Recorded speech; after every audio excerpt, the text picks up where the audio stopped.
No programa Cidadania de hoje, vamos falar sobre a linguagem informal dos jovens, influenciada pela internet e as redes sociais. Para discutir sobre esse tema, eu recebo no programa Cidadania o jornalista e escritor José Lauro Fernandes. Ele realiza palestras nas universidades, debatendo a questão da leitura no ambiente acadêmico. Quem também participa dessa conversa é Marilene Lapoli, professora da Unisul. Está no ar o programa Cidadania.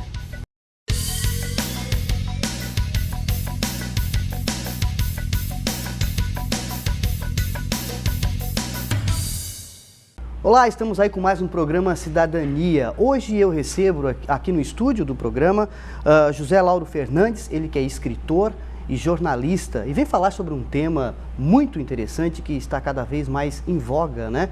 Que é a linguagem, que é a leitura no ambiente acadêmico e também nas escolas, por que não dizer? Eu também recebo aqui a professora Marilene Lapoli, ela que representa a Unisul e também faz parte de um programa de leitura dentro da universidade. José, prazer em recebê-lo aqui no programa Cidadania para conversarmos, né, um pouco sobre essa questão tão pertinente que é a leitura, né, dentro do cenário acadêmico e também nas escolas. Bom, primeiro é um prazer estar aqui, ter sido convidado e nós poderíamos falar vários dias a respeito da leitura, mas também podemos encerrar isso numa frase muito simples. O universitário não lê, de maneira geral, ele não lê. Ele lê aquilo que é necessário, aquilo que o seu curso exige, mas ele perde essa perspectiva de ler outros assuntos para aumentar um pouquinho mais seu conhecimento e principalmente vocabulário. Também recebo aqui a professora Marilene, da Universidade, da Unisul. Professora, a senhora coordena um projeto, né? Como o José falou agora, que o acadêmico ele não lê, ou lê muito pouco, né? E a senhora coordena um projeto dentro da Unisul que se chama Quem Não Lê, Não Escreve. É justamente para incentivar o aluno a prática da leitura? Sim, Marcos, esse projeto ele surgiu já há mais de uma década no curso de administração, hoje incorporado também pelo curso de processos gerenciais. E é um dos vários projetos que a universidade tem, buscando despertar talentos, despertar valores na escrita, na fala, no pensar melhor, né? Então, nós estamos seguindo hoje as diretrizes do MEC, através do Plano Nacional de Leitura e outras diretrizes. José, a escrita em português, né, eu estava lendo numa revista aqui, está completando 8 séculos. A língua portuguesa, ela ainda tem importância nesses 8 séculos no cenário mundial, vamos dizer assim? Tem. Se você levar em consideração o número de habitantes do mundo que falam língua portuguesa, né, ela chega a ser a 4ª língua mais falada no mundo. Então, ela tem sim uma importância nesse cenário. Obviamente, se você utilizar os instrumentos de hoje, se você utilizar uma internet, se você utilizar, enfim, o que o pessoal tem hoje como meio de comunicação, nós perdemos nessa comparação, né? Evidentemente, as línguas mais faladas vão continuar hegemônicas, mas, de uma certa forma, falando apenas em termos de população, sim, é a 4ª língua do mundo e tem uma importância, inclusive pelas pessoas que escreveram nessa língua, né? Não podemos esquecer os grandes autores de língua portuguesa, tanto em Portugal como aqui no Brasil. José, você trabalha muito com a questão da linguagem relacionada aos jovens e toda essa situação que nós temos hoje do avanço da tecnologia relacionado à internet, às redes sociais.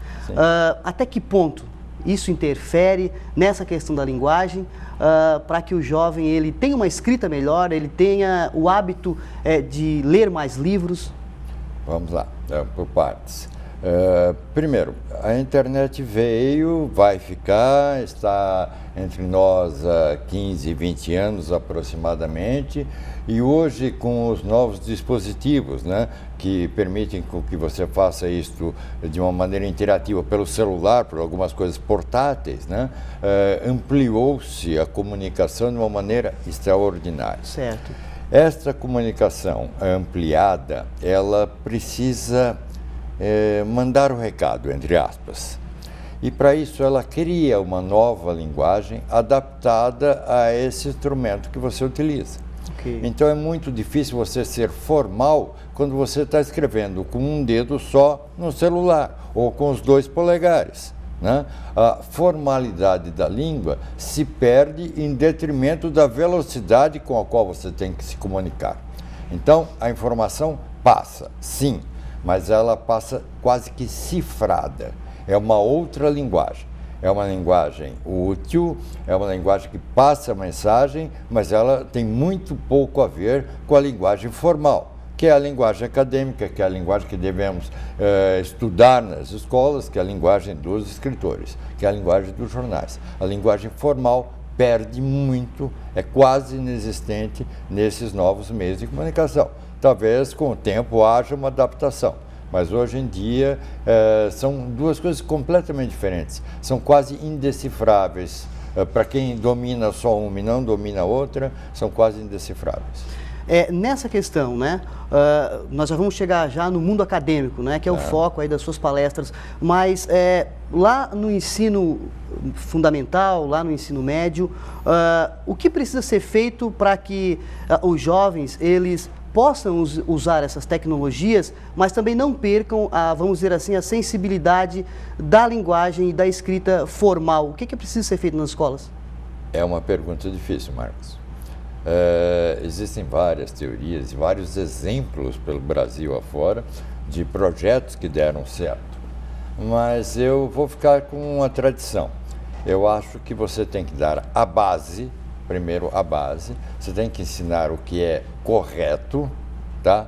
Para depois, a partir do momento que você se apodera dessa base, você poder pular por uma outra linguagem que se assemelha, né? Mas você não pode direto começar com essa outra linguagem, porque senão a base se perde e você não vai ter absolutamente nada no futuro, a não ser esse caminho, esse viés que você escolheu.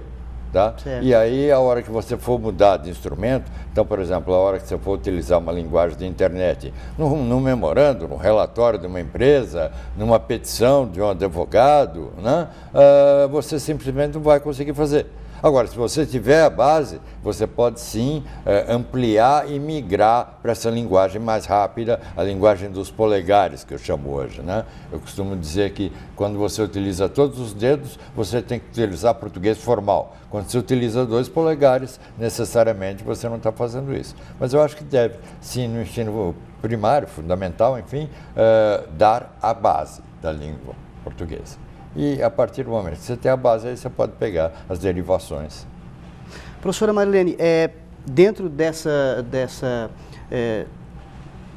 discussão, né, da educação, como é que trabalha esse projeto, né, chamado Quem Não Lê, Não Escreve? Ele fica restrito somente ao mundo acadêmico ou abre para a comunidade externa ou faz trabalho com as escolas que fazem parte aqui da nossa realidade?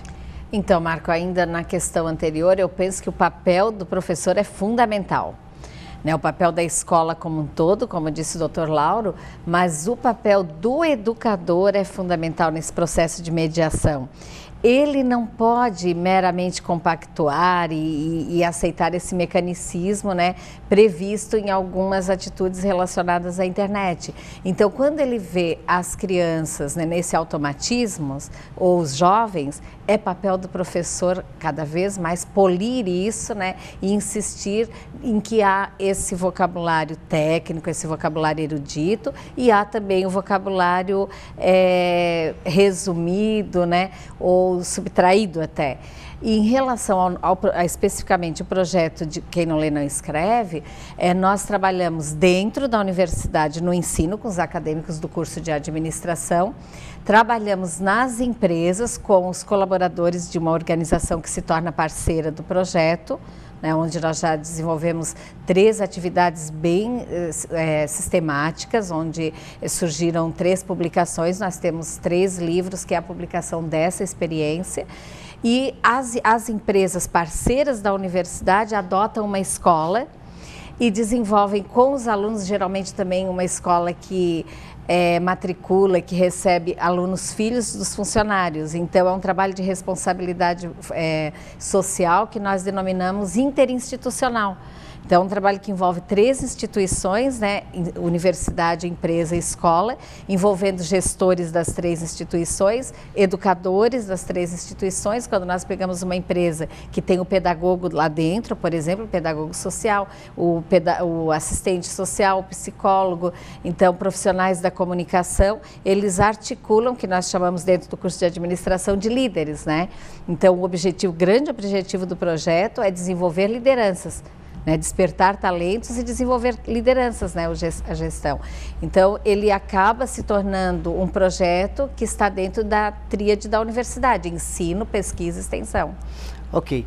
José, professora Marilene, nós vamos fazer um pequeno intervalo e daqui a pouquinho nós voltamos aí com o próximo bloco do programa Cidadania. Não saia daí.